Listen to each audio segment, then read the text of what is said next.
Good morning. This is organic chemistry with alkanes and alkynes being named.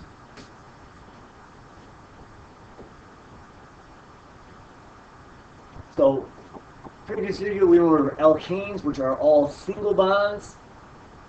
Now we're going to be referring to alkenes and their nomenclature, as in how to write them. Once again, pause it and write down these rules and leave a space between this and the next set of rules, but these are going to be for double bonds. Well, thank you for taking these notes down. Now we'll just go over these step by step and do a couple examples.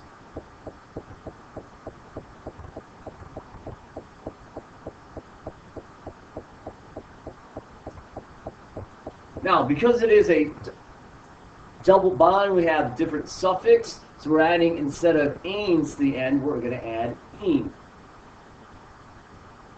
Once again, we're going to find the longest chain, and for this point, we have to find the longest chain with a double bond.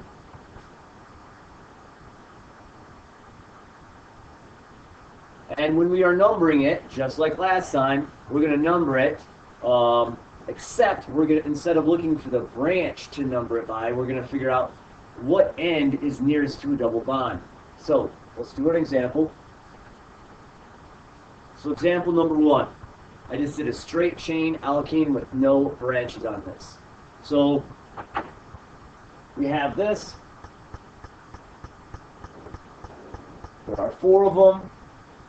Now, if we don't remember from last time, all right, what is which one is it?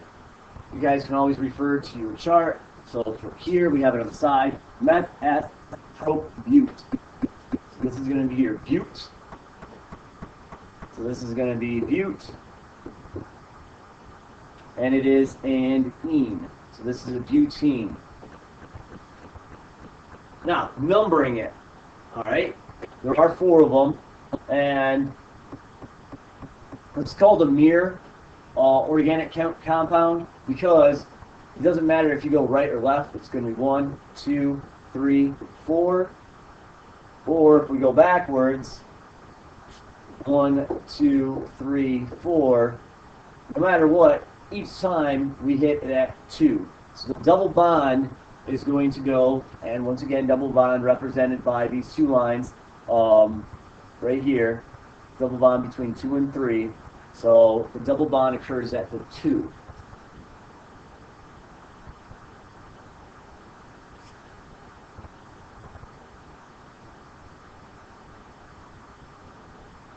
Now, if there's more than one double bond, which there isn't in this, there are some rules we have to follow.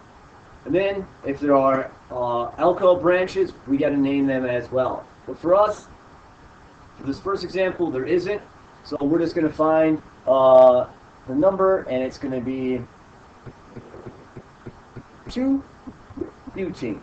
So this is the final answer for this. There are no groups, there are no multiple bonds, but this is just 2-butene. So let's do example number 2, amping it up a little bit. Now, for the groups, the alkyl groups, I kind of wrote in condensed formula, as in the CH3 and CH3 on the top and bottom. Well, let's look at this chain. We've got 1, 2, 3, 4, 5, 6. This is the longest chain with the double bonds. This is the 6. Now, we've left out the H's at this point. If you want to draw all the H's on here, fantastic. But I think going through these H's are not going to be as important to write at this point. So, if I'm going too fast ever on anything, stop, write it down, and then play again. So we have this 6. This is a hex. There are 6 of them. But it's just not hexene. Hexene would just be representing 1. So we're actually going to be representing more than 1 double bond. So let's do these double bonds. If we go left to right, it would be 1, 2, 3. So the first time we would reach the double bond going left to right would be carbon 3. If we go the opposite way, we start with, well, there's 1. So we're going to use this as our final. So this is going to be 1, 2, 3, 4, 5, 6. Now, I know some of you guys are asking, man, why isn't it 1 and 2 double bond? Well, we're only going to say that carbon 1 has a double bond. Carbon 1 has a double bond. This is now, since it's already used, 2 can't say it has it, but 3 has a double bond connected to it. So this is going to be 1 and 3. These are our 2 double bonds here. Now, just like if there are 2 methyls as in this group, there's going to be a prefix along with it. We'll get to that in a second. So we got 1,3-hex that deals with everything out here. Now we got to do with the alcohol groups. So there is a CH3 here, there's a CH3 here. So once again, this is going to be our methyl. It's 1 carbon, so it's meth. It's a branch, so it's an ol. Down here, same thing. This is also going to be a methyl. Then we just got to number it. This is going to be 5-methyl. This will be 3-methyl. So we got 5-methyl, 3-methyl, 1,3-hex. We've got enes in here because it's double bond. We've got 2 of them. So how does this whole thing look? So let's look at our instructions over here for our rules. So our number 4, if more than 1 double bond is present, the compound is named as diene, triene, or equivalent prefix indicating the number of double bonds. And each double bond is arranged assigned locator number, which we've already done. So then we just put everything together in alphabetical order after this. So now this becomes hexadiene. Now, instead of writing hex, we're actually going to write hexadiene. So this is hexadiene. Dash there. So put the methyls group together since they're the same thing. So it's going to be 3, 5, dimethyl, 1, 3, hexadiene. So each of these represents a separate part.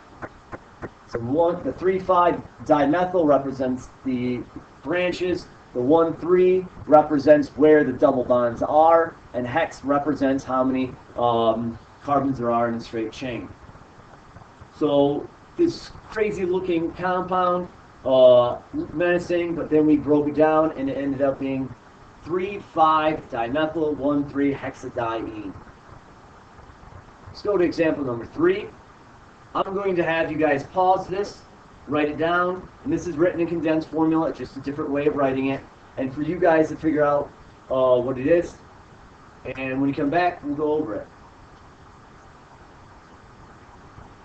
Now that we've gone over it, let's go over this thing.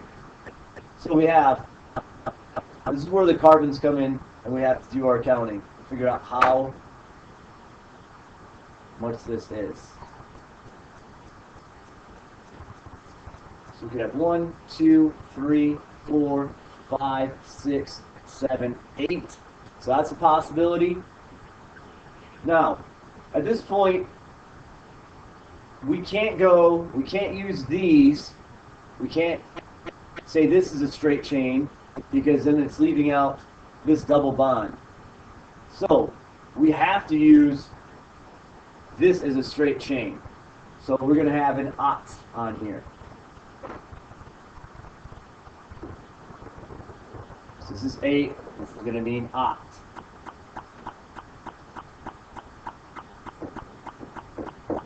And it's got 1, 2, 3 double bonds. So ota triene.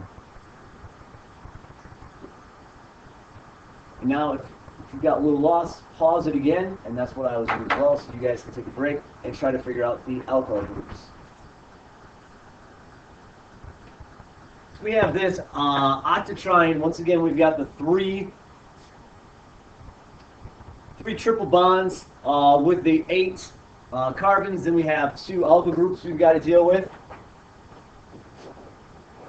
We've got C28, C28, CH2, CH2, CH3. This is going to be 3C, so this is prop. Then you add the ol, so that's propol. And then on top we have a different one. And this is, once again, doing our meth because it's 1 carbon. It's a branch, so it's an ol. So we have 2 branches, meth and prop. We have the octatriene. Now we have to figure out where these double bonds are. These double bonds are. So if we start from the left, 1, 2, 3. Well, or if we start from the right away we have our bond. So we're going to do 1, 2, 3, 4, 5, 6, 7, 8. So it's not just octatriene, it's going to be 1, 2, and 6 octatriene. Then we have to do the 2 alkyl groups. So this is going to be 4 methyl. This is going to be 4 propyl. Now we put them in alphabetical order. We end up with final answer at 4 methyl, 4 propyl, 1, 2, 6 octatriene. So that's going to be our double bonds, and that's example number 3. So we're going to move on to our triple bonds.